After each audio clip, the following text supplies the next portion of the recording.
Broadcasting live from the Azorius Chancery on the plain of Ravnica, this is Tap Tap Concede.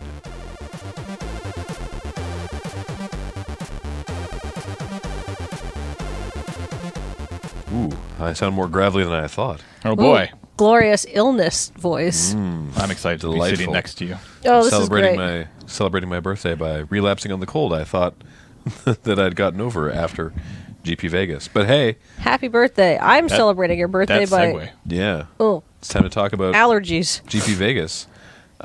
It's seasonal allergy and seasonal cold and GP Vegas It's great. this week. It's going to be the best podcast ever. But first, we're going to crack a pack. James, why don't you roll the big die? Huh. Bye, dice. I can't see it. Because it doesn't matter. Because we're going to open this pack of Modern Masters 2015. Because of course we are. This was given to us by Christopher Toy at GP Vegas, and I was like, oh, perfect. We'll open this on the GP Vegas episode. So thank you. It's got Noble Hierarch on the pack, but doesn't have one inside. Ooh, okay. It's inside. It's It's not the same. I'm going to put this real close to the mic. Yeah. Ooh. It's not the same. No, it's really not. It doesn't. And it definitely doesn't have doesn't that pack smell the same. No, because it has a chance. It has a chance to air out. Yeah. It's Yeah, you're not getting those volatile chemicals off gassing. All right, we have an Eldrazi spawn token. So oh boy, that's fun. All right, first up, Somber Hoverguard. As we'll talk about, Blue-White Affinity was a fun thing for me, and Somber Hoverguard is totally fine. He's not amazing, but he's totally fine. Mm-hmm. Somber. Paul's having difficulty finding the card. SOMB. There he is. So he's a 3/2 for 5 and a blue with flying, but he has, pardon me, but he has affinity for artifacts, meaning that it's one colorless cheaper to cast him for every artifact you control. Typically, this guy came down at worst as a 4-drop, which is fine. that is like the worst case scenario. Yeah, exactly. Well, I guess no. Well, Worst 5 case is paying Yeah, 6. is but retail. If you're paying 6 for this guy, you are not playing the right deck. No. Or something is bad. Or something happened to all your artifacts, and you should be sad. Yeah. Speaking. Oh goodness. Sorry. Wow. Just mute that one. Unfortunately, ripping it off your head also makes noise. Well, it was either that or sneeze into the microphone. Fair enough. Oh, wait. Wow. This is an awful podcast already. Hey, let's recover and continue with this pack, because it's time for Skyreach Manta. It's a 0/0 for 5.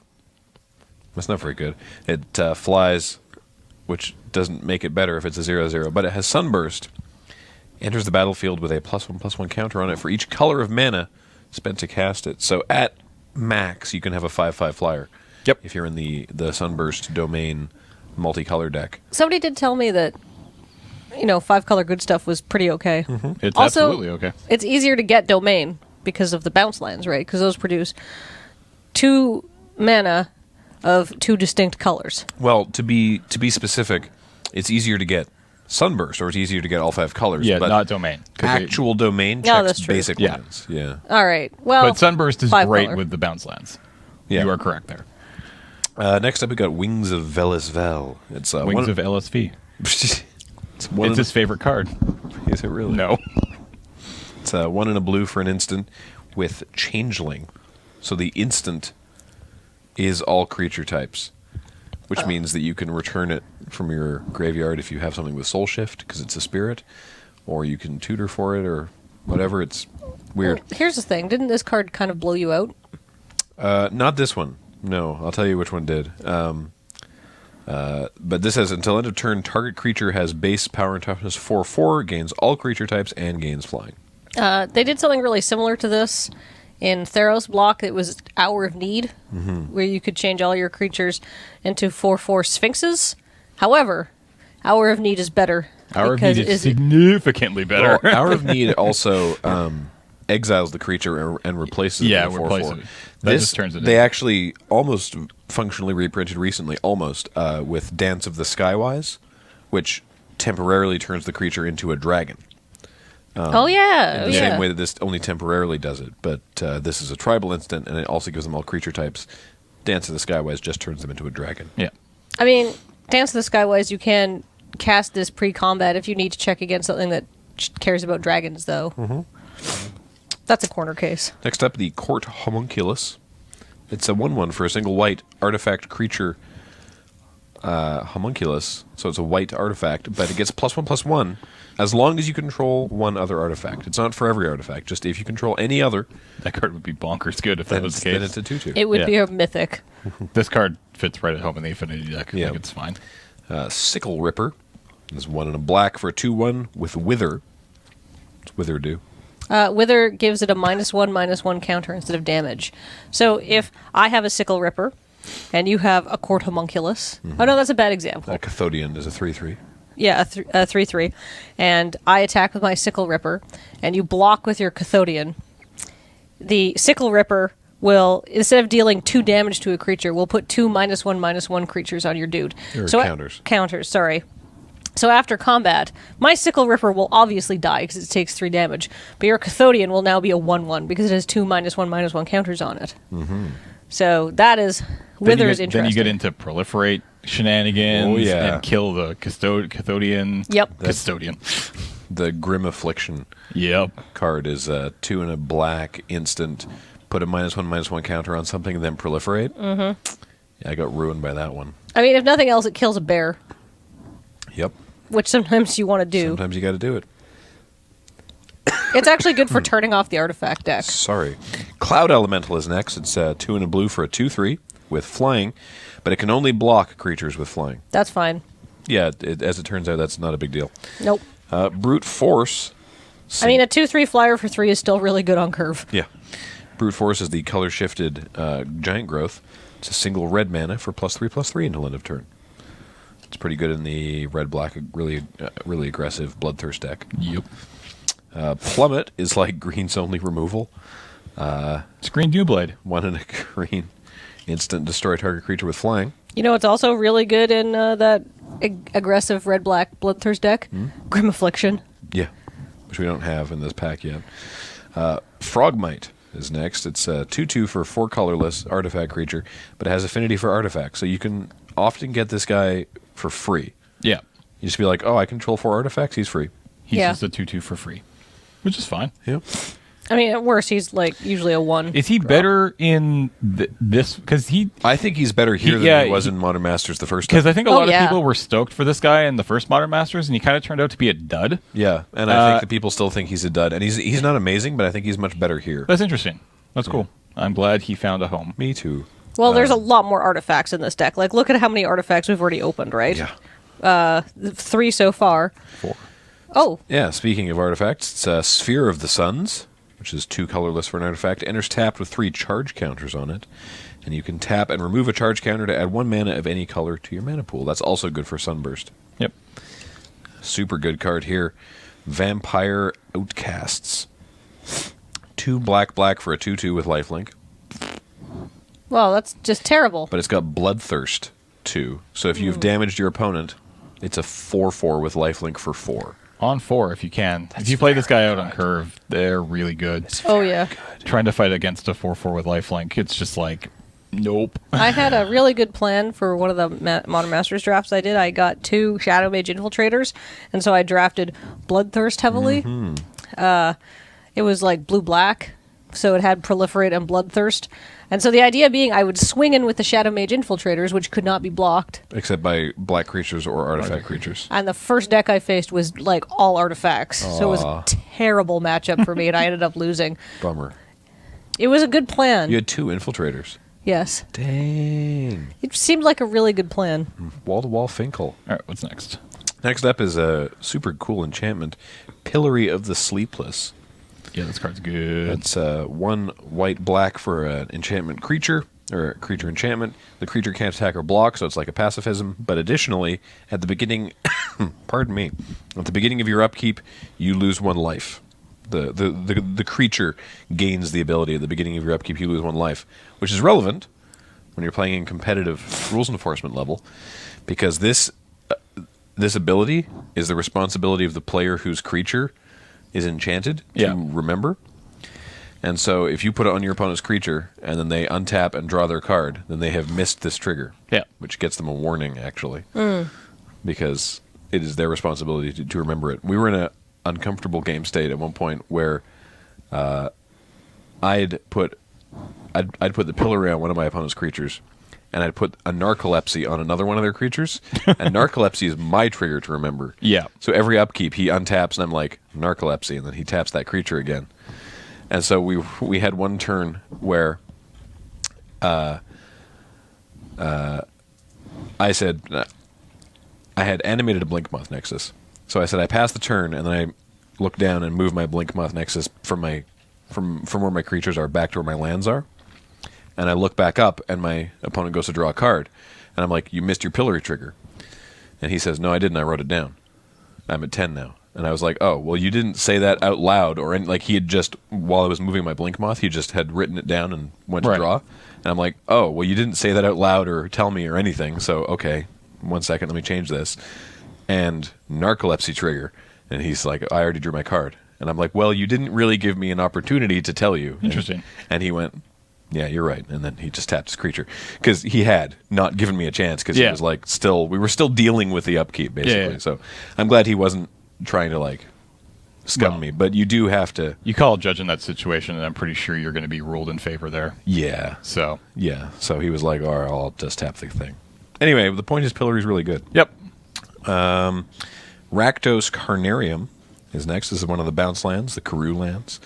It enters the battlefield tapped. When it enters the battlefield, you have to return a land you control to its owner's hand, so you can't do this on turn 1. And you tap it to add black and red to your mana pool. Dear God. Real good. The bounce lands I found, at least in the 2 drafts I did on the Friday, I found that they went later than I think maybe they should have. But I think people worked it out. And our rare is Scoot Mob. Woo! Scoot Mob. I love Scoot Mob. This guy was from Zendikar block. It's a 1/1 for a single green. That's it. But at the beginning of your upkeep, if you control 5 or more lands, put a +1/+1 counter on Scoot Mob. I mean, he's kind of a... 4. Put 4 yeah. +1/+1 counters on Scoot Mob. So he does nothing for a couple turns. And then on turn 6, after you've played your 5th land, he becomes a 5/5.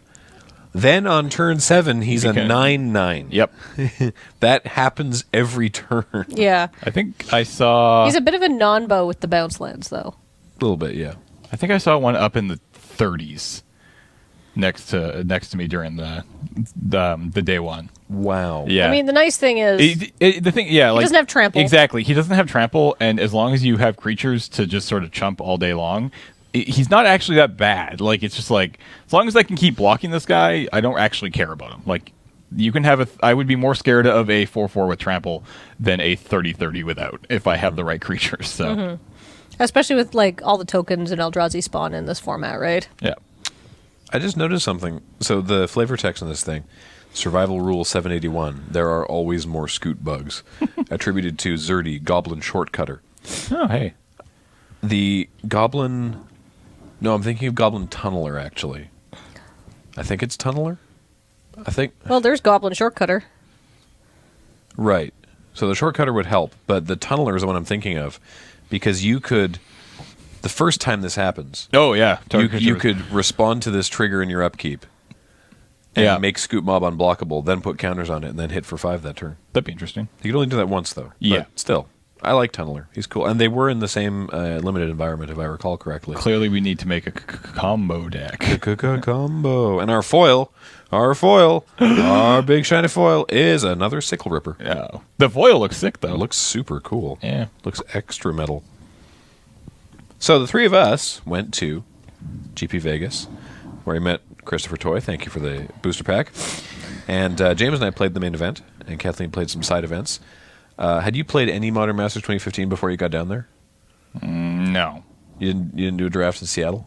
No. I cracked a pack in front of Marshall when we went out for dinner to make him squirm. Good. But that was about good. it. That was worth the $13 that I paid for the pack, I think. I quite You can't put a enjoyed price on myself. spite. No, you can't. And it was pretty good. I really, really, really wanted to open well on that one, too, because that would have just been the extra daggers. But it was... rewarded. It was the Sphinx, I think. Or The Argent Sphinx. Oh, okay. Which is fine, but like, but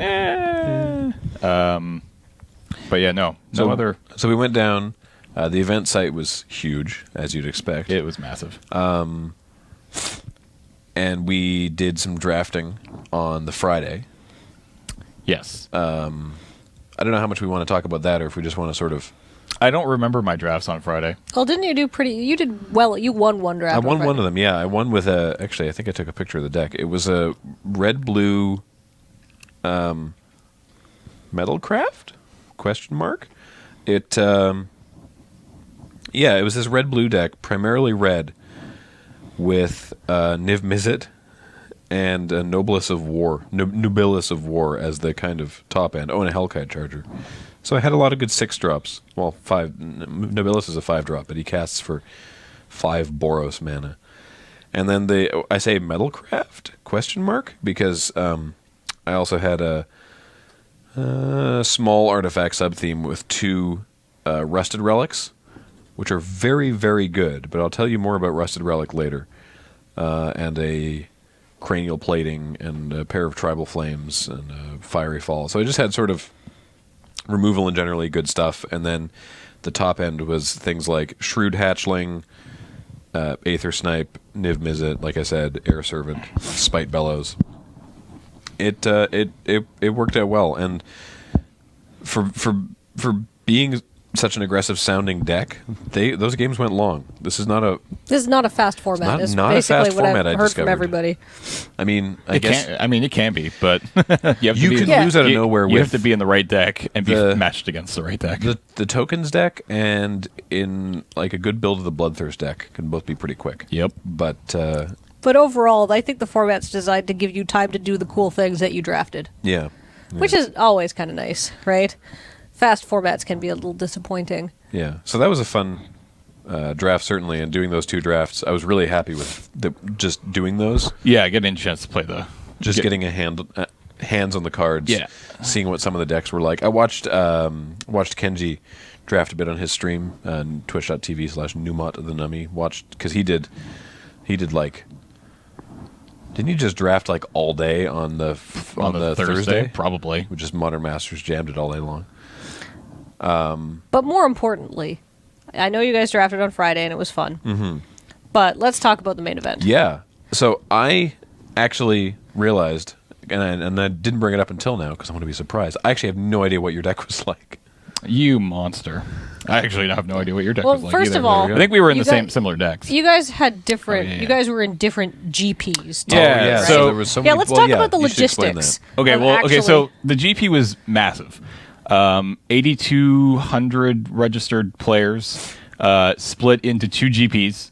So technically speaking, it wasn't the largest single GP ever. I think that's still the original Vegas. I think so, yeah. But there were 8,200 people registered to play in GP Vegas this year. And when you add in the 500 plus judge staff, all the coverage people, all the vendors, and all the volunteers, and all the people who were just there to play inside events, I think they had over 10,000 people there on the Saturday.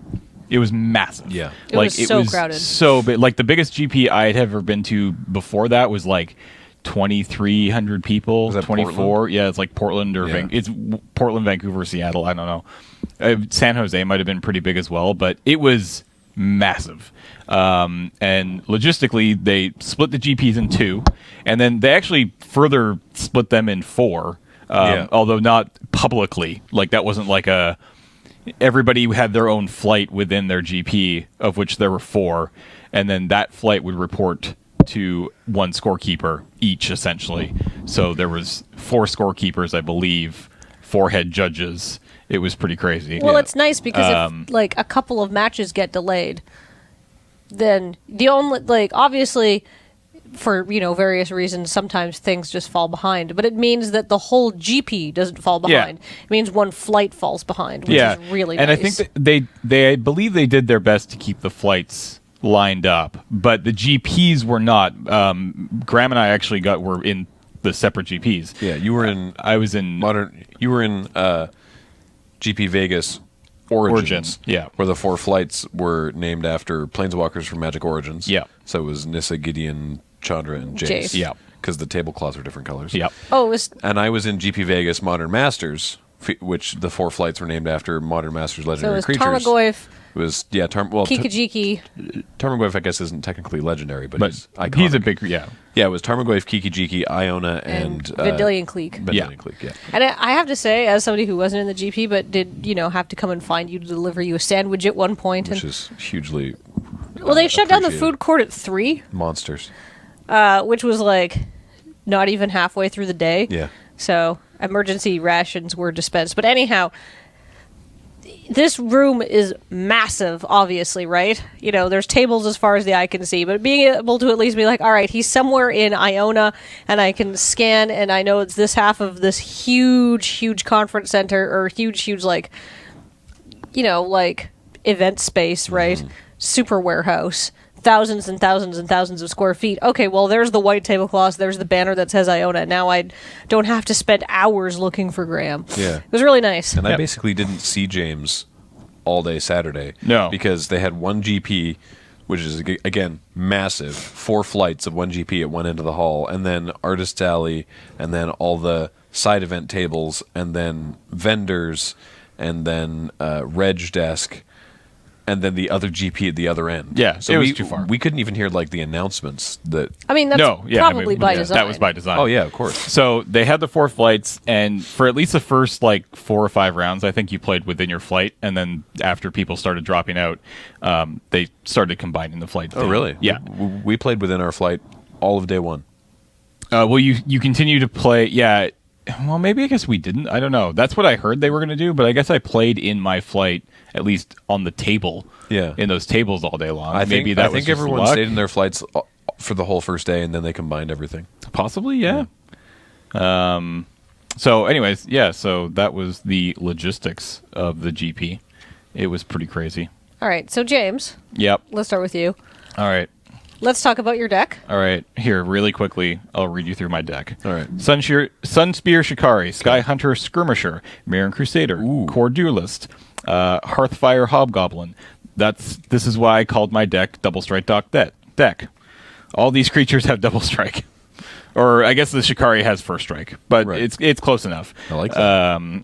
Cloud Elemental, Muldrifter, Raise the Alarm, Helium Squirter, Indomitable Angel, Archangel, Aether Snipe, Spectral Procession, Dismember, Fortify, Vapor Snag, Dispatch, another Vapor Snag, another Cloud Elemental, 2 Sickle Slicers, a Glintock Idol, a Copper Carapace, and a Blinding Soul Eater. So That was my deck. 3 colors then. No, it was 2 colors. Don't be fooled by the Hobgoblin. Oh, okay. He was never cast for Sickle any Ripper red. is black. Nope. Nope. Sickle Ripper is an artifact. Oh, I'm Dismember sorry. is black, Or but Sickle Slicer. or Sickle Slicer. Yeah. Sickle Ripper is black. Sickle Slicer, one word, is a living weapon. Yeah. Dismember is black, but again, never cast it for any black You just mana. pay it for just pay 4 life for it. Yeah, every time, and it was pretty sweet. So It was still fine. What did I do? I believe I played 8 rounds, and Oh, James took notes. How very I took professional. notes. So I won't go through everything, but round 1 I went up against Bitter Blossom Splinter Twin. And I somehow beat that, which was sweet. I beat that on the back of basically my deck. If I went up against green black, I think I won every match I went up against green black because of Mirren Crusader, except for the second to last match on the day. When I lost my second round, I lost to green black, and we'll get to that. That thing was completely insane. Then the next round. The first round, he went Forest, Swamp, Bitter Blossom. And I was like, okay, that's a good start to the day. Yep. Bitter Blossom. Fun. So I was like, okay. I battled back through that because of Mirren Crusader. Next round, I go up against, he was 5 colors, but he went Mountain, Swamp, Bitter Blossom. And I was like, what? Okay, at this point, Wow. I did the math and figured out that 99.995% of the entire hall opened up Bitter Blossom, and I was the one who didn't. So that was fun. I ended up losing. I think I did the same as you. Went win-loss. I took my loss against that guy. Then round 3, 4, and 5, I just completely crushed on the back of the Sky Hunter. Or the Skirmisher. Oh, yeah. Yeah, the Sky Hunter Skirmisher and, the Carapace. It was just take 6, take 6, take 6, Nice. scoop. So that was pretty fun. what other really fun stuff happened? Was it which one was? There was one round. I think it was round 4. I went up against another green-black deck. No, that's a lie. It was up against a tokens deck, and he had 2 or 3 of the scattered the seeds. Oh yeah, Which is which, as it turns out now, is one of the best green commons, if not the best green common in the set. So 3 green make 3 green Saprolines. Is it Saprolines? Yeah. At instant speed with Convoke. Yeah. So this card important. is completely insane. He had the white green Liege. Is it Wiltleaf? Yeah. Yeah. Yeah. So everything. He was and he was black too because he had the Bloodthrone Vampire out, because that's what happened is he made 6 tokens. He had the Liege out, he had 2 other dirtly creatures out, and he had the Bloodthorn Vampire. And he went to attack, and I just snap blocked the Vampire, because if I didn't, he could just sack everything to the Vampire, and I was going to be dead. It turns out that he just essentially flunged. He didn't do I don't think he did the math. Oh. Because he put me to 1. Ooh. And then the next turn I just swung back for the win. Nice. Which was pretty sweet. Don't flunge into GP, I guess. So that was pretty fun. I played very methodically all day. That was a sort of do-nothing match. So round 6 was another sort of do-nothing match. Round 7 is where...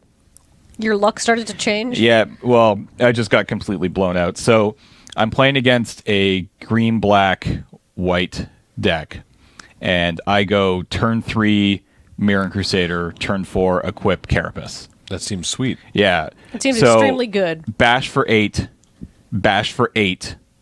And I already bashed for I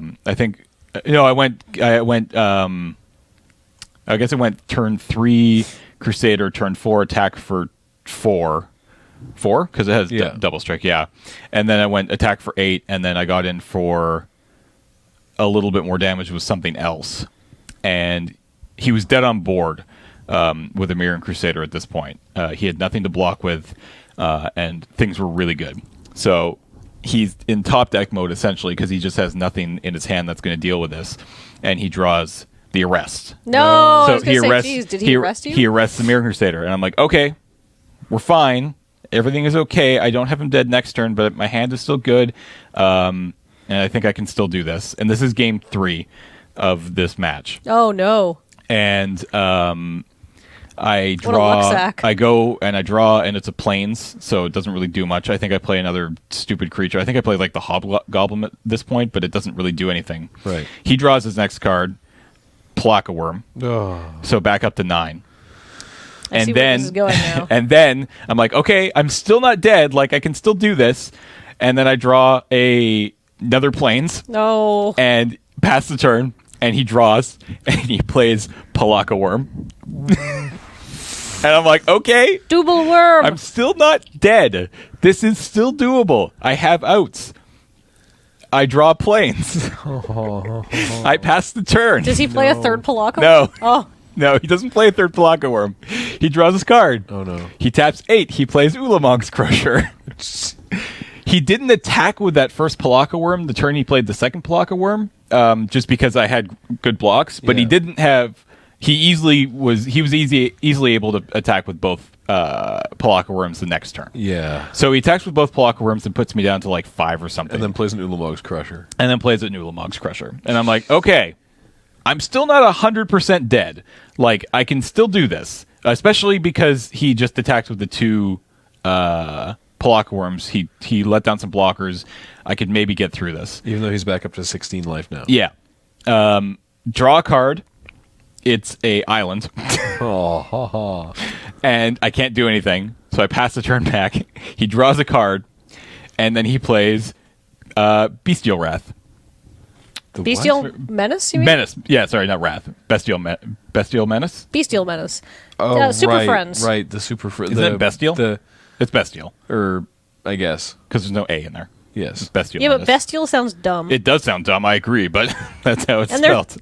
Cone of creatures is what it's commonly. Cone of creatures. Yeah, Yeah. is what it's commonly referred to as. Or Cone of Dudes. And so he plays Wow. that, and I'm just This like, card's so good. all right, well, that's game. I can't win against this. So I scoop it up, and I'm down, I guess, 5-2 or 4. This is either round 4, round 6 or 7. I don't remember. You said it was around 7. So you're 5-2 So I'm is still 5-2. good. 5-2 is still... Well, 5-2 is still fine. Like, I can That's- still... 'Cause there's I just need to win two more matches. And you've won more matches than you've lost, so the I'm odds 5 are and 2. good. Yeah, so, like, I was in really good shape. The way it typically works with these GPs is you play 9 rounds on day 1, and if you have a score of 2 losses or better, like if you have X and it's referred to as X and 2, so it doesn't actually matter how many wins as long as you don't have more than 2 losses. Yeah. Then you'll make day 2. Yeah.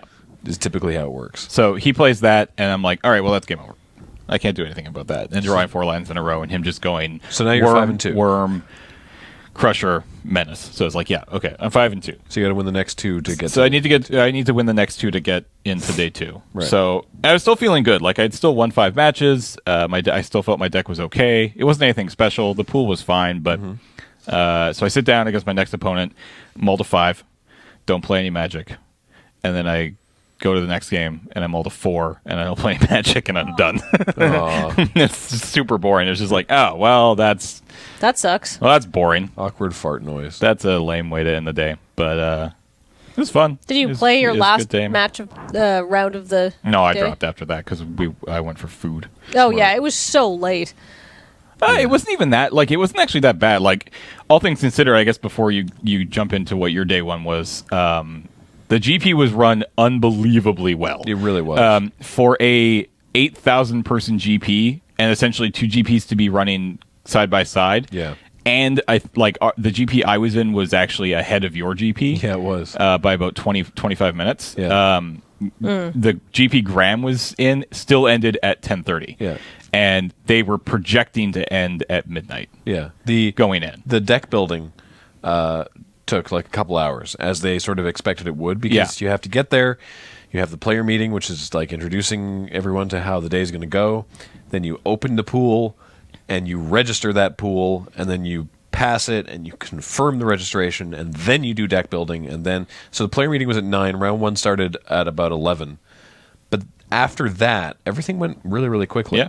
I know that some people were having issues with side events. I saw a couple complaints about that online. Side events were horrible on Thursday, apparently, but they got a lot better. They improved greatly. Yeah. And once they figured out that they need to have a judge ready to fire an entire table of drafts, Yeah. just waiting there until the table fills, and then he can Then they fire go. it. Yeah. Then people weren't waiting as long. We waited about 20-25 minutes for one draft, Mm-hmm. but Yeah. it wasn't the end of the world. So that was James's day in a nutshell. Yeah. Graham, how was your day? It was good. So I opened a really strong affinity pool, like the kind of pool that's just like You built. opened or received? No, I opened and registered a pool Okay. that was very strong. Like, basically, it may as well have come with this deck. Just it had so much redundancy and powerful stuff, and I had to pass it on. Had to pass it along and You're like, well, watch the person beside me build it differently than I would have. But that's okay. But the pool I got passed, while not as exciting looking, still ended up with was very solid. Yeah, it ended up with a fine deck at the end of it. So my deck had a Boros Garrison, which I was not playing for the red. It was just there as a as one of the Double bounce land? lands. Yeah. Darksteel Citadel and a Blink-of-Moth Nexus. Darksteel Citadel is great in an affinity kind of deck because it basically is a land drop, so it's like a free artifact. It's an artifact land, and it helps out a lot. Yeah, and if you're playing an affinity deck, it doesn't matter that you're adding colorless mana to your mana pool. Yeah. So I main decked a Repeal and a Wayfarer's Bauble, and the Repeal was wrong. I should have run a Vapor Snag instead of the Repeal. In this deck, the Vapor Snag's better because I want to keep as little mana open as possible. And so I would basically sideboard out Repeal for Vapor Snag every single time, and I would often be sideboarding out the Wayfarer's Bauble for a second Vapor Snag. Vapor Snag is an extremely good card. Yeah. I had a Gust Skimmer. He's just a 2/1 artifact for 2. You can give it flying. Had a Spellskite, which put in a huge amount of work. I had an amusing call, actually a judge call with the Spellskite, because someone was trying to kill one of my flyers with a Plummet, and I wanted to know if I could redirect Plummet to Spellskite. Now, the answer is no, and the reason Because it's target creature with flying, right? Well, yeah, because Plummet is destroy target creature with flying, and Spellskite isn't a legal target for that. But what happened was I called the judge and was like, can I activate Spellskite's ability on the Plummet? And the judge was like, can you ask me that question in a different way? Which I know is like oh no. It's a really awkward situation because there's certain questions the judge can't answer because then it's like they're giving you strategy. Yeah. And so the question I needed to ask was, if I activate Spellskite's ability and target Plummet, will Plummet then target Spellskite? Yeah. And the answer is no, it won't, because it's not a legal target. So I didn't do that, and my flyer died. But in other The moral of this story is don't be afraid to talk to a judge. Oh yeah. And they will help you. As long as you phrase your question correctly, they will help you from doing stupid things. Yep. In other situations, I would use Apostle's Blessing to save creatures. Really good. That's 1 and a Phyrexian mana to give it pro colors or pro artifacts. Cranial Plating, Mana Leak, 2 Cloud Elementals, and 2 Blinding Soul Eaters. The Cloud Elementals, Blinding Soul Eater. Blah. The Cloud Elementals didn't start showing up until later in the day, but then they put in some work because just having evasion is really nice. Mm-hmm. And I had an Arrest and an Oblivion Ring and a Spectral Procession and a Stoic Rebuttal, which was almost always cast for just Counter spell mana. Just blue. A Shrewd Hatchling, which I mentioned again. This guy came in handy. Cast for 3 and an Izzet, so 3 and a red-blue hybrid. But the drawback. It's a 6. Yeah, it's a 6/6, but it comes in with 4 -1/-1 counters. So you get a 2/2 with 4 minus counters on it. But anytime you cast a red spell, you take a counter off. Anytime you cast a blue spell, you take a counter off. This wasn't relevant for my deck, but notably that means if you cast a red and blue spell like Electrolyze, you take 2 counters off. And you can pay 1 Izzet mana to make a creature not block the Shrewd Hatchling. So there are situations where it's like, I can just pay 3 mana, your whole team can't block this 5/5. So he was good. Tezzeret's Gambit. Pardon me. Tezzeret's Gambit's my favorite blue card. It's really good. It's 3 and a blue Phyrexian mana. So you can, for 4 mana, you can draw 2 cards. Or just for 3 mana and pay 2 life, which I did frequently, because drawing cards is just good in what amounts to this affinity control deck. Proliferate didn't come up because the only thing I had to proliferate was the counters on The Shrewd Hatchling. Shrewd Hatchling, which I You did didn't not want to proliferate -1/-1 counters? No. Casual. Similarly, Thoughtcast is 4 and a blue to draw 2 cards, but has affinity for artifacts. More than once on the day I got to cast this for a single blue, which is a really good feeling. 2 Mirror Enforcers, which are a 4/4 for 7, but they have affinity for artifacts. They were usually 4/4s for 4 in happy situations for 3. That was nice. And then my 2 big bombs was a Precursor Golem, which is a 3/3 for 5, but it comes with 2 other 3/3s. And what Those have a backside or downside. yeah, it does, which is whenever a player casts an instant or sorcery spell that targets only 1 golem, that player copies the spell for each other golem the spell could target, and each copy targets a different one of those golems. Yeah. So that means that in one game, for example, I played a Precursor Golem, pass it back, and my opponent cast their main deck Smash to Smithereens. Yep. So it targets 1, gets copied, notably, for the others. All 3 get destroyed, and I take 9. Yeah. However, That's sweet. But I won that game. there are still some, Apostle's Blessing's great, right? Yeah, because you can copy it. So, it's a double-edged sword. But it's overall, I think, more positive than negative. I guess it depends what deck you're playing. That ability is actually more negative because there's much less chance, in the decks that I was running at least, that I would have something that I want to target with it. It's way more likely that it will be a negative impact. Yeah. But it does 2 things really importantly. 1, it just puts three 3/3s on the battlefield. I mean, And there's if something they to be said for can't- 9 power. If they can't deal with it, it's almost game over right there. The other thing is it puts 3 artifacts into play. So frequently I had turns where I had more than 5 mana and I could play Precursor Golem and then play a really cheap Mirror Enforcer or Thought Cast for 1 blue, and it worked out really well. And then my other top end was the Battle Grace Angel, which won me more than 1 game. It's a 4/4 for 3 white with flying and exalted. So when a creature attacks alone, it gets +1/+1. And whenever a creature you control attacks alone, it gains a life link until end of turn, which is really, really important. Because you can get in a situation where, like, I have a Cloud Elemental out. You play Battle Grace Angel and then attack with something different, like a Cloud Elemental. You're hitting for 3 lifelink in the air the turn you play the Angel. Yeah. She gets sort of a pseudo haste, and it's really good. So, yeah, I won the first round. Like James said, I also lost the second round against someone who had a round 1 bias. They hadn't played with their deck yet. And then they did that thing. I talked about this on Twitter on the day, actually. They did that thing where they're like... Free win. Yeah, they're like, my deck is terrible, so this is basically going to be a free win for you. And then crushed me in 2 games. Wow. You know what? Let's just talk about manners at a GP. There's This lots was of... the only... Yeah, this was the only negative experience. And the thing is, the person was not a dick. It was just, I did not appreciate that particular turn of phrase. Yeah. But because this was the only negative interaction I had all day. When you say something like, oh, this will be a free win for you, I mean, you're probably not trying to be an asshole. You're probably trying to be self-depreciating. Yeah. But if your opponent then has bad luck, what you've said to them is, you can't play and your deck is shitty. Right? Yeah, well, I mean, you know... I was talking to, I think it was Lee, actually, who said this, which is, what you're saying in that instance is if you win, you've accomplished nothing because this is going to be a free win for you anyway. Yeah. If you lose, you're bad at Magic because you lost this pile. Yeah. If you're to this really... deck. As it turns out, his deck was not a pile. If you're really, like, that unhappy with your deck and you're like, well, this thing is... you can just say things like, well... I went for something high concept. Let's see if it works. That's one of my favorite ways to describe teetering piles of cards that I've assembled with some synergies. It's a unique deck. It's a rogue build.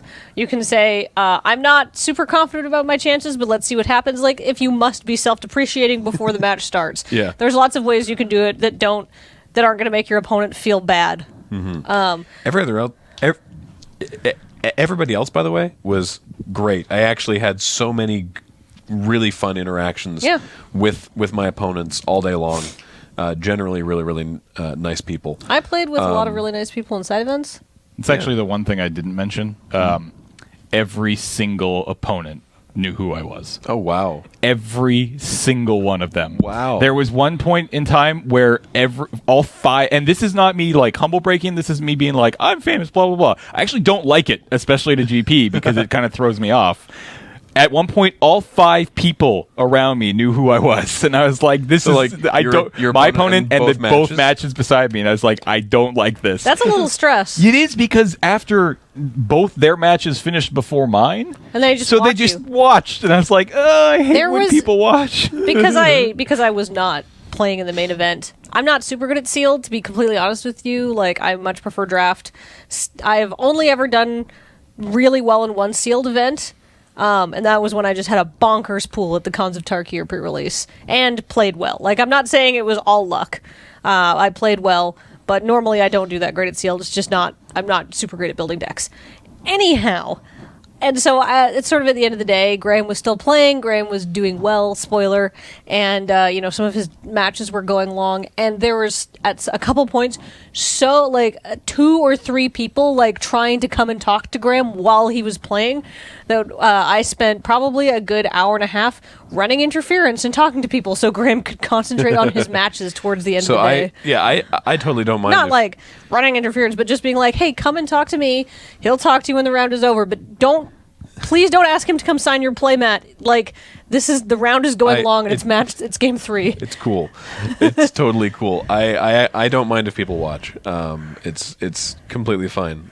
As long as, yes, as Kathleen said, please don't talk to me until after the match is over. Yeah. But I had about a 50-50 split between people who knew who I was, and they were totally cool, and people who didn't.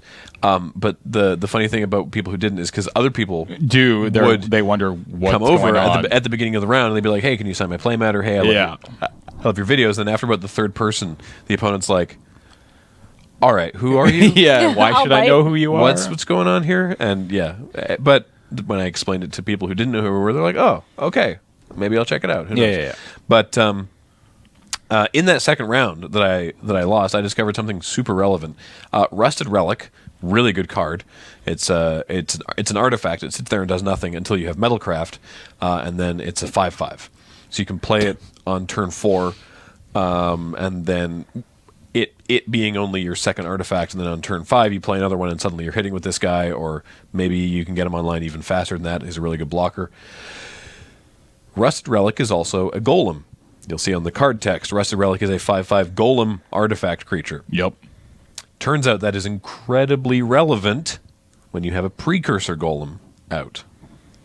Because Precursor Golem says it copies for every other golem creature. Not just 3/3 golems made by this guy. No, anything that is a golem. Yep.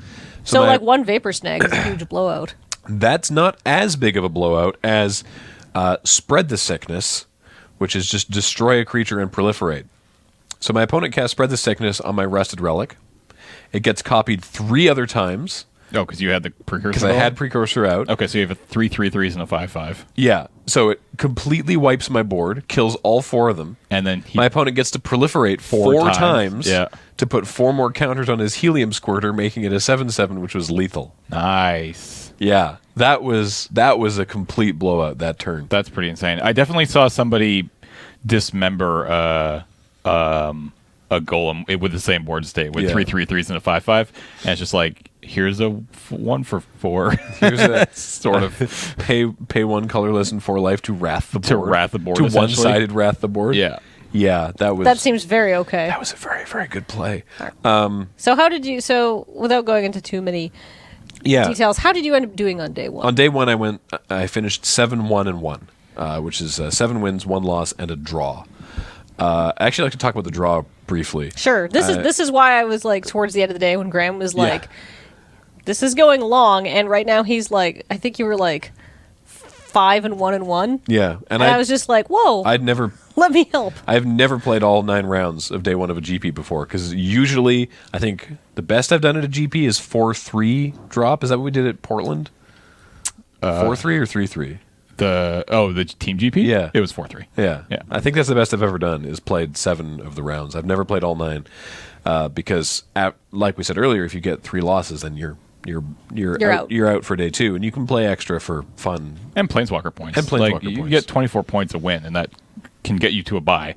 So a lot of people do it, but So sat down across from Travis. I don't know how to pronounce his last name, and nobody could agree on it. Bose? Not even him? That's impressive. I didn't ask him how to pronounce his last name, but other people, like at the coverage tent, was like, had a couple different ideas. Super nice guy, and we were talking about, he's written some articles apparently for Channel Fireball about playing Magic while blind, because he's mostly blind. Oh, interesting. Like, he can see the cards if they're like this far from his face, basically, but he's not, because he knew who we were because he recognized my voice. Oh, okay, cool. So he was one of the people that was like, all right, what's going on? Why should I know you? And I'm like, oh, well, we do the show Friday nights. And he's like, okay, I did recognize your voice. Yeah. And so we had a lot of good talks about just different board states, and he was like, what's that? What card is that? And I'd be explaining, and he's memorized every single card. Well, yeah, you would. Yeah. He was joking with me that because I had the 2 Blinding Soul Eaters in my deck, I'm like, I play this Blinding Soul Eater. He's like, I find that offensive. He was a really good guy. But yeah, unfortunately, that match ended in a draw because neither of us could finish it when it finally went to turns. Really, really good, really tight games. A move of his that completely blew me out in one game was he had a card out, the Incandescent Soul Stoke, which gives other elementals +1/+1. And it also has this ability where you can cheat an elemental into play. You pay 1 and a red and tap it, and you put an elemental into play, and it gains haste, and then you sack it at the end of turn. So I'd put that guy under arrest, which is not ideal, but at least it keeps him out of combat, and it keeps his ability from being activated. Right. So my opponent then attacks with 3 or 4 creatures. Some of them are 2/2s, and so I make some. And the game's not looking amazing for me, so I make some trades, and I set some stuff up. And he casts Blades of Velis Vel, which gives the creatures +2/+0, and it doesn't give them First Strike, and it doesn't give them Trample. So I'm looking at this, and I'm like, I don't see how I'm being got by this, but. Okay, not that I could have stopped it anyway. I have counter spells in the deck, but I didn't at the time. So I'm like, okay, that happens. And he's like, cool, your guys get eaten.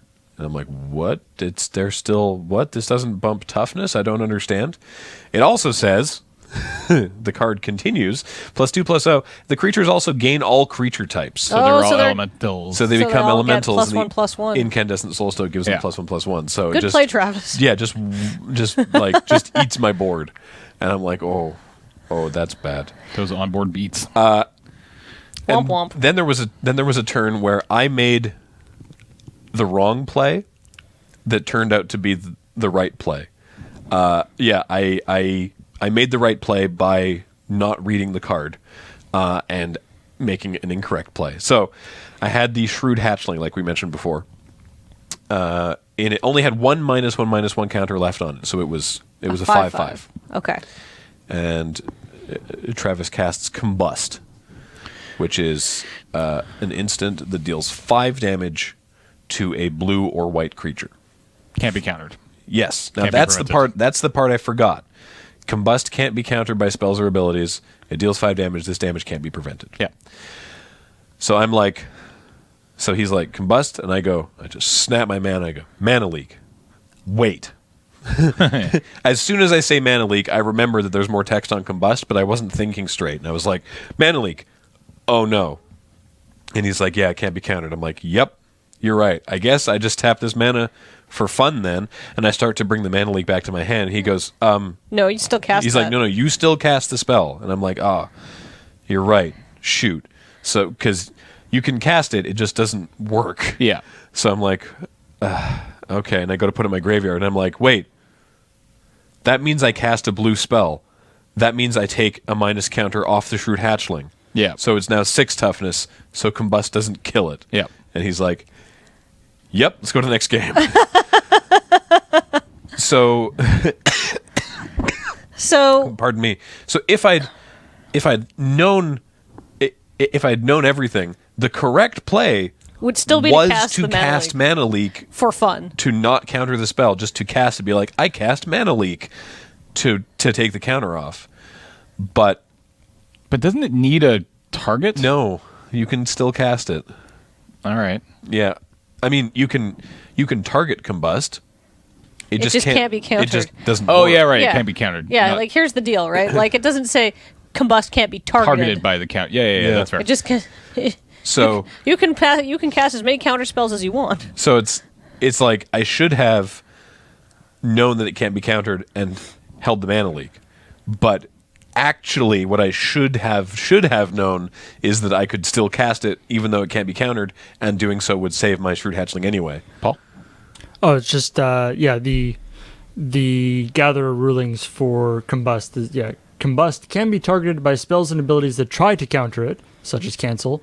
Those spell and abilities will resolve, but parts of their effect that would counter Combust don't do anything. Right. Any other effects that those spells and abilities have would work as normal. So if it's like they like counter a spell, draw a card, You Yeah. still draw a you card. would still draw the card. Right. So it doesn't counter the counter. Yeah. It just You cast a 2 mana Doesn't do blue anything. plank. Yeah, exactly.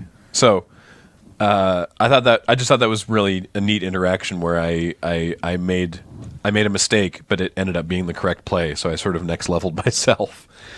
And then that match went to turns, and it was one of those situations where a draw was not good for either of us, but a loss would have been worse, right? Because you were probably both. Yeah, we were both. Both? We were both. Was it 6-1 at that point? Yeah. And so 6-2 means that both of us on our next round You're on the winning end. have to win. Yeah. To get to day 2. Right. And as it turns out, actually, we still were in that situation because he did not win the next round and didn't make day 2. oh, so close. So maybe no. Yeah, that's correct.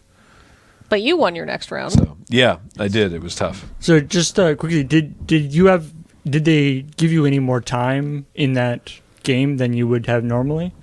Nope. It's Well, so the way turns work is once your 50 minutes is up, active player finishes their turn, and then you have 5 turns alternating back and forth. So once that's done, it's a draw. Right. If I nobody's was just blind. wondering if there was any kind of compensation for him being blind, but they Nope. All right. Yeah. He was playing on an even playing field Oh for yeah, everybody. That's oh cool. yeah, absolutely. There's no. I really want to read his articles now because it certainly didn't diminish his ability to play and play quickly. It's just the games went long, and I found myself playing very methodically, but not slowly. I didn't get any warnings for slow play, but in the GP situation, I'm like, okay, let me make sure I've done all the counting. I feel like most people are doing that at a GP, though, so it's probably I not. hope so. You should. You shouldn't play fast and loose at a GP. No. Slow motion. So yeah, All the sick. So sick you cards finished today. at 10:30. my last round was very, very tight as well. But it went to game 3, and my hand for game 3 was beautiful. I had a Battle Grace Angel that I never ended up casting because I was able to get there ahead of time. I was in this situation where Dees. I had some very, very early attacks, and then my opponent played their Precursor Golem. And at the end of their turn, I cast Vapor Snag, copied 3 times, so bounce their Golem, they take 3 damage, I untap and play my Precursor Golem, and it stuck. That was the key.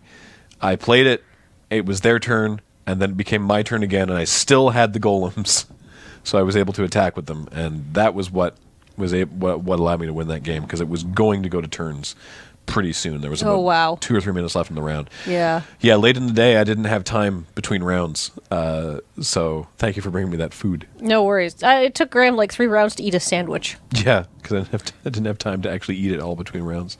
So Yeah, then I made day 2. Which is the let's best I've ever talk a done. little bit What's that, Paul? briefly. I was thinking, actually, great. In that interesting situation, was that the only time you played against somebody else with Precursor Golem? No, it wasn't actually. Because, of course, if you both have Precursor Golems out, anything affects all 6 Golems. Yep. It's not you control. Oh, wow. Yeah. You're totally right. Yeah. Holy that could crap. get ugly fast. Yeah, it really could. Yeah, because if you don't, That's wacky. I know. I think I've heard people not realize that part when they both have golems out, and they're like, you can't just- kill your lightning bolt your golem. It's like, all right, yours die too, and it's just like, Wow. no. All right, board wipe. Yeah. So let's talk briefly about the food sitch at GP Vegas. I tried to get a table at a nearby restaurant that had been recommended to me by a fan, actually, who had been there and said it was good. And I phoned up and I was like, "Can I get a table for 4?" And they hung up on me. Wow. So food at GP Vegas was a little harrowing. So I think we ended up eating pizza at like midnight, 12:30. By the time it finally got there, Yep. it was not good pizza. It was fine. It was a carbohydrate covered with a fat. Yep. Which was enough. Isn't that what pizza is? Yep. Well, yeah, but like, you know how good pizza is tasty? This pizza was fine. This was definitely calories in a circle that had been sliced into several triangles. Triangles. Triangles. Delicious. Anyhow, but then you had to get up really early Yeah. to go to day 2, but you weren't alone. No. So our buddy Doc, who's a Magic Online streamer from New York, or at least he lives in New York. I assume he's from there originally, but Well, I admit I don't yeah, actually know. I don't actually know where he was born. So yeah, he was in my flight. Actually, he was in the Iona flight of the Modern Masters half of the GP, and he also made day 2. So we showed up to the player meeting at 9 a.m. And what happens on day 2 of a limited GP is that you draft twice. So the deck on day 1, that's gone now, and you do a draft, and you play 3 rounds of draft, and then you do another draft and play 3 rounds of that draft. So there's 6 more rounds on day 2. But the drafts are free. But you don't have to pay extra. So worst case scenario, you get to draft twice. Yep. And you get to keep the cards, so it's just value. Yep. And they were saying that if you did your first draft and then wanted to drop, then you could just take your packs. You could just take 3 packs for the second draft and leave. You didn't have to actually draft it. Yep. Which is nice. Yeah. So my first draft for the day was so I made one of the draft errors that they talked about on Limited Resources recently, which was that I basically tricked myself into forcing a deck because I'd played 9 rounds with the blue-white control version of Affinity yesterday. Because the aggressive Affinity deck is the one that runs Court Homunculuses and Aethercast Knight and Glass Dust Hulk, and it's like just dropping creatures really, really early and smashing. And turning guys sideways. And my deck for yesterday was a much more control-y build, which was really good against most matchups. And so in this draft, I ignored cards that weren't in my archetype more than I should have. And so I like my deck, but it wasn't as good. I mean, it's hard to. That is definitely a trap that you fall into more if you're not as familiar with the format as well. Yeah. Right? Like, it's definitely something you're going to do when you've only drafted a format a couple of times, because, like, I don't know how to put a lot of these cards together, but I recognize some of them and I know that they're good. Whereas if you're drafting something like Cons, you've drafted enough and know the format well enough that you're like, okay, this is here, this is here, this is here. So this was very similar to the other deck in that it had Arrest and Oblivion Ring and Stoic Rebuttal and Blinkmoth Nexus and a Darksteel Citadel. It had a Remand instead of a Mana Leak. It had a Shrewd Hatchling, a Thought Cast, had a Battle Grace Angel again, which was pretty crazy and did really, really good work. But then it had stuff like Chimeric Mass, Air Servant, Fairy Mechanist, a Somber Hoverguard, like we mentioned earlier. 2 Glinthawk Idols, which I was very excited about. Those are good cards. They're just a little 2-drop artifact plank that when you play another artifact, you can turn them into a 2/2 until end of turn. Or you can pay 1 white to turn them into a 2/2. Or you can just pay a white. I was also splashing black for Agony Warp, the Pillory of the Sleepless, and a Shadow Mage Infiltrator, all of which we mentioned as well. And I was splashing for that off of an Orzhov Basilica and 2 Dimir Aqueducts, and honestly, 3 of the bounce lands in this deck was a mistake. I think I only wanted 2. It delayed me too much, and I just never really drew all the answers I needed. So I went 1 and 2 in this draft. And what happened was I sat down in round 1 against what must have been the best deck at the table. It was this green-black tokens deck that was so consistent. He had 4 Nest Invaders, 4 Grim Affliction, 3 Aquastrand Spiders, and 3 Scion of the Wilds. And so he was always had a Nest Invader on turn 2, was always able to kill my stuff and increase the counters on his Aquastrand Spider, always had like a 6/6 Scion, and I was just like, nope. Because all my removal is 1/1. Yeah. Right? Like Arrest and Oblivion Ring and stuff like that. I can't deal with a deck that goes super, super wide. So yeah. So I went 1 and 2. Still felt okay about it. Then for the next draft, I was like, okay, this time I'm not going to do what I just did. I'm only going to draft what's actually open at the table. And the thing is, the nice thing about that is, even though you went 1 and 2, because you went 7-1 and 1, you were still sort of in it to win prizes. Like if you had gone 3 and 3, you would still have the potential to money at the end of the day. Yeah, exactly. So there's no reason for you to drop. Yeah. So I said the second time I would only draft what was open at the table. I promise you, the blue-white artifact control deck was the deck that was open at the table. This deck's much better than the one I had in the morning. This deck, by the way, another Blinkmoth Nexus. Nice. All 3 decks I played in the GP had a Blinkmoth Nexus. 2 Darksteel Citadels and an Azorius Chancery. Those are the special land. Sunlance. Oh, that's a good card. 3 damage to a non-white creature for single white mana. Vapor Snag. Dispatch. Dispatch, single white mana, tap a creature. If you have Metalcraft, exile it. Just exile it. There's no downside to Dispatch once it's online. Flare Husk, Glinthawk Idol, Mortar Pod, Remand, Apostle's Blessing, Arrest, Oblivion Ring, and Stoic Rebuttal. Jesus. Alloy Mirror, 2 Fairy Mechanists, a Rusted Relic, a Frogmite, another Thoughtcast, 2 Mirror Enforcers, a Somber Hoverguard, a Cumulox, which is a 5/4 flyer for 8, but it has affinity. Okay, so it never cast for 8. Yeah, and Usually what, like 5? Yeah.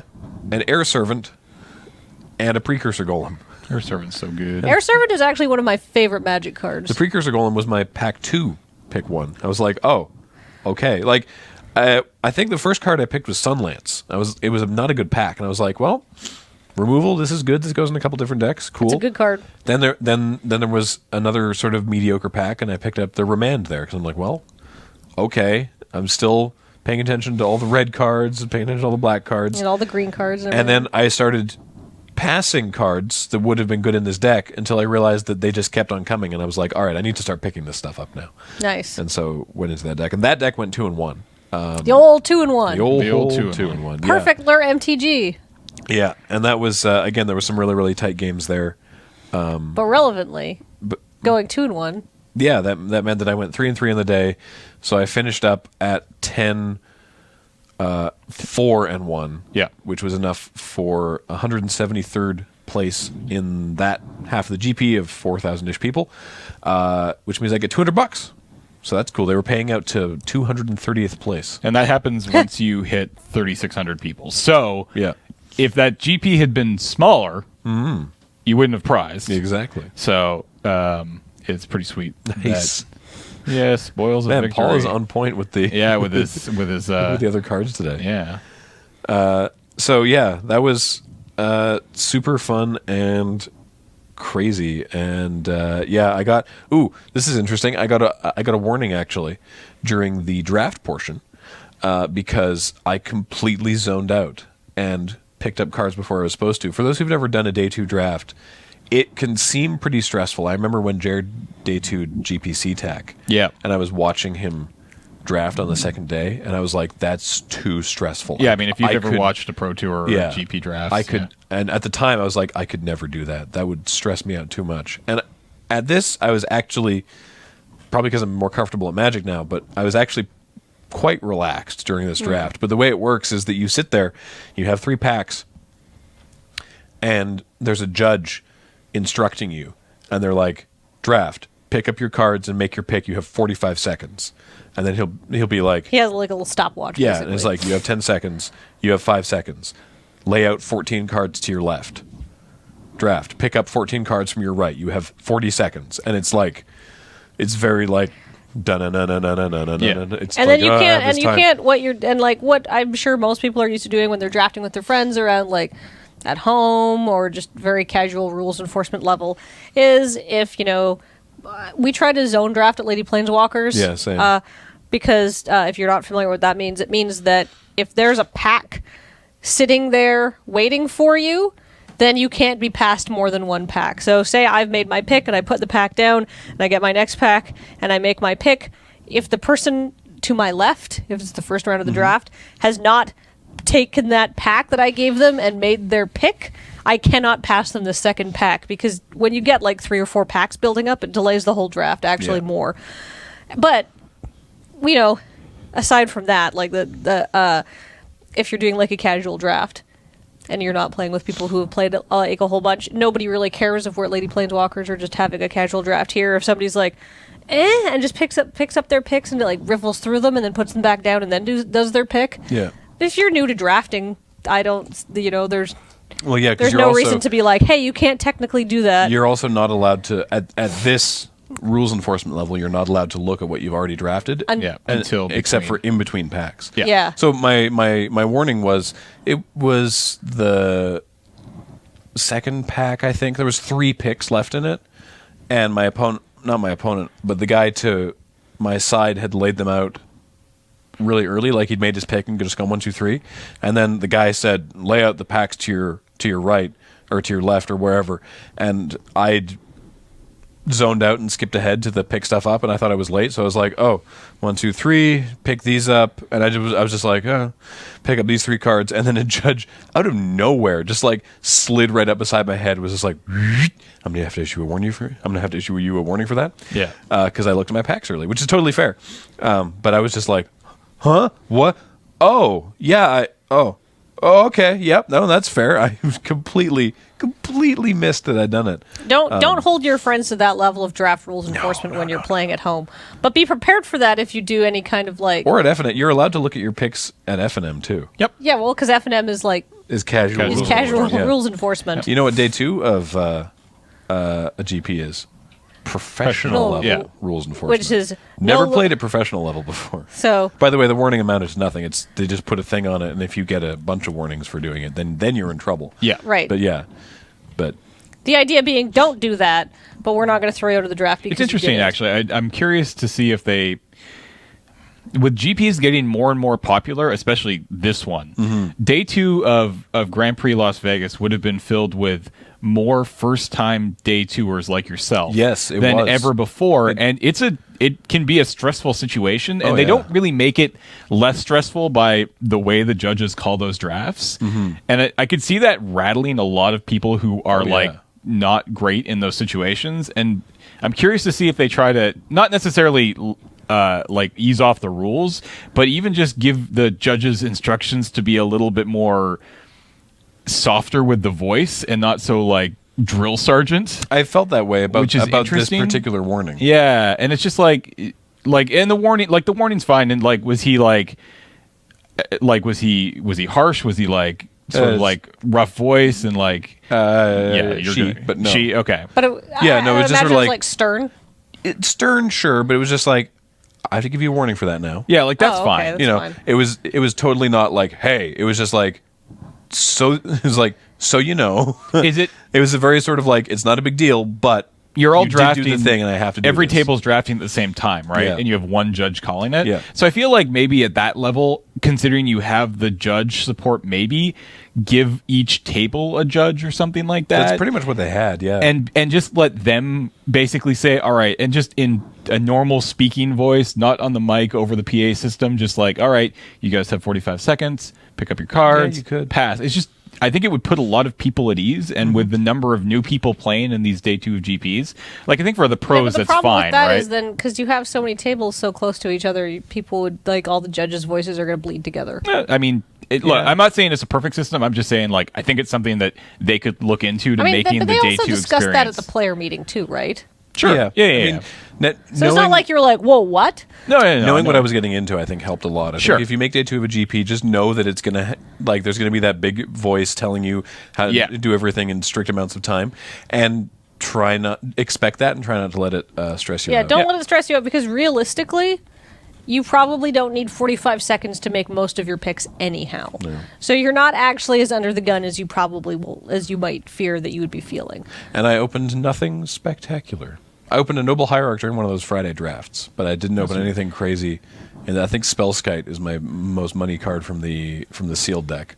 Yeah, but you Yeah. had fun. Oh no, I had a blast. Are you kidding me? I know that people are going to be like, "Oh, Modern Masters, what did you open?" And I mean, like, Nothing amazing. my day 2 was awesome because I didn't have the stress, but I had 2 free drafts. nice. I slept in, and I opened $250 worth of cards. So maybe James There you won. go. So deal with it. How'd you get 2 free drafts? Kenji gave me one, and a fan gave me one. Sweet. Oh, that's And nice. in the second draft, I drafted this amazing, super aggressive black-red deck, which I lost to in the finals. But pack 3, I cracked the Goyf, which was pretty sweet. So that was nice. On top of my foil Kozilek and a handful of, I had like a playset of Remand and a couple other money cards here and there. I went over to Fireball after I was done playing for the day and sold everything that I'd opened over the weekend and got about $250. So We were talking That was sweet. beforehand. Pardon me. We were talking beforehand and talking about what it would take to make one of us drop from the main event. Yeah. And for us it would have had to have been very high. It needed to be, for me, it needed to be, Like foil Goyf level. it needed to be higher than foil. It needed to be Yeah. foil Goyf and something something good. else. Yeah. Because we were going there to play this event. Exactly. You know, we want to play in the biggest Magic GP ever. We want to be part of You this didn't thing. travel to And- Vegas for your health. Yeah, and certainly not with all the non-smoking casinos that you are, Oh, are forced God. to walk through. I didn't know. But I definitely heard people dropping for, I mean, it's not my business, Mm-hmm. but dropping for, in my opinion, not enough. Yeah. Like, I mean, I like someone came over to his friend who was at my table and was like, yeah, I dropped. And they're like, why? It's like, well, I got like these 3 or 4 decent rares, and I, you know, they retail for the $75 I paid for my entrance fee, so No, but that's covered. retail. And No, it's you need that's not wholesale. enough. Yeah, it's not enough for some. Like, for But- people who didn't travel as Yeah. far or If you're from Las Vegas or or like just- only drove a couple hours, I don't just know. didn't It's- feel like playing. It's Yeah, diff- yeah. It's different for everybody. But I was kind of bummed to see people just being like, yeah, I got like 3 or 4 random rares, so whatever, I'm out. And it's like, I don't think that's worthwhile. All right. anyhow. Let's wrap this up, but we would be remiss not to mention, because I know a lot of people have been asking about Goyfgate. We can't not talk about this for just a second. Oh, really? I think so. I had a lot of people be like, what's your opinion on Goyfgate? I think it's a tempest in a teacup. Yeah, look, so much has been written about it now. Even Maynard has He's put a really long, he put well it- thought out statement on Facebook. Facebook. He wrote an article for Channel Fireball the other day. Oh, I didn't read that. We should briefly explain. So This is Pascal Maynard. He's one of the people in the top 8 at one of the Vegas GPs. Yep. Did not end up winning, no, he lost in the semis. which kind of bugs me because I know Pascal Maynard by name now. I don't know either of the winners. Nope. The people who won the biggest tournament ever. Anyway, so during the draft, the coverage is watching his draft, and instead of taking a Burst Lightning, which even he now says would have been the better pick for his deck, he took a foil Tarmogoyf. Yep. And The thing is, some people were upset. I will just point out, it's not like he was in red-black or something like that. He was in green-red, so it's not like it was No, completely unplayable. he was in white red. It was unplayable. Oh, I thought he was in green-red. He was in white red. The Burst Lightning was the clear pick. He has admitted that it was the wrong pick. A lot of people, there was a few pros who kind of went out of their way to use some pretty harsh language, for which they have apologized for now. And other pros didn't think it was a problem at all. Yeah, some people just didn't care. It was certainly not worth getting worked up over the No. amount that it did, but everybody knows who he is now. Thousands of dollars is being raised for really great charity. Because he's auctioning the foil. Yeah, he's Goyf. auctioning the foil Goyf up on eBay with 50% of the proceeds going to Gamers help. gamers helping gamers. I think. Yeah.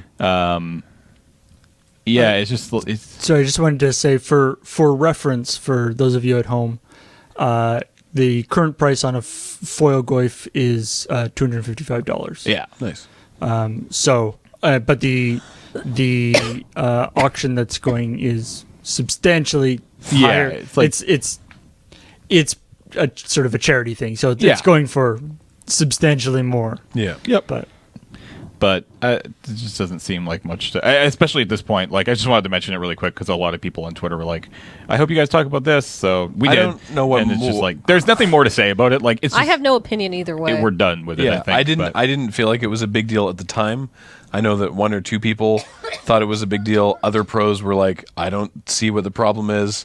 And that's sort of where I fall. That's why I said it's a tempest in a teacup. Yep. I think people let themselves get more worked up over it than it should have been. Yep. And I think it's an interesting discussion. And I think that he's led this discussion very well. And I think that it's just sort of like, yeah, if you want to talk about it, cool, but it's nothing worth getting worked up about. Yep. Nope. And I don't know. I don't know if I would have done the same thing or not. I have no idea. No. If I was, There's a lot of... there is no again, way I could put myself in those draft. shoes. Make your selection. You have 45 seconds. Yeah. There's a lot going through your head in that moment. So, Yeah. But you know what? The important thing is everybody had fun. Everybody had a good time. Lots of people who did first-time GPs really enjoyed going out to Vegas. Almost everybody you met and played against was awesome and Yeah. also having a good time. True and that. even that person who was like, "Rah," probably wasn't intending to be salty or. No, absolutely not. So, you know what? If you were hearing this story and you're thinking, "Boy, I would like to go to a GP," You should. definitely should, even if it's just for side events. Oh, yeah. You know. Absolutely. Because everybody there is friendly and it's fun and it's a chance to play Magic and do fun stuff and meet people with similar interests. Yeah. and the as of right now, the total on that is $14,200. Wow, on the foil timer going. Yeah, US. Wow. Sweet. So Goyfgate. Good for Pascal Maynard and good for the charity, and Yep. everything has a happy ending. It's perfect. So yeah, I had a blast. Thanks Channel Fireball for putting that event on. It was great. And that I think is it for this week. Yep. All right. So this podcast, as always, is brought to you by you and your kind support of our Patreon at patreon.com/loadingreadyrun. It doesn't only support this podcast, but it supports many other things that we do, like our other podcasts and crap shots and episodes of Commodore Hustle and all sorts of stuff. So check that out, and we really value your support. Yay. Thanks, everybody. Thank you for watching and or listening. Goodbye. Bye.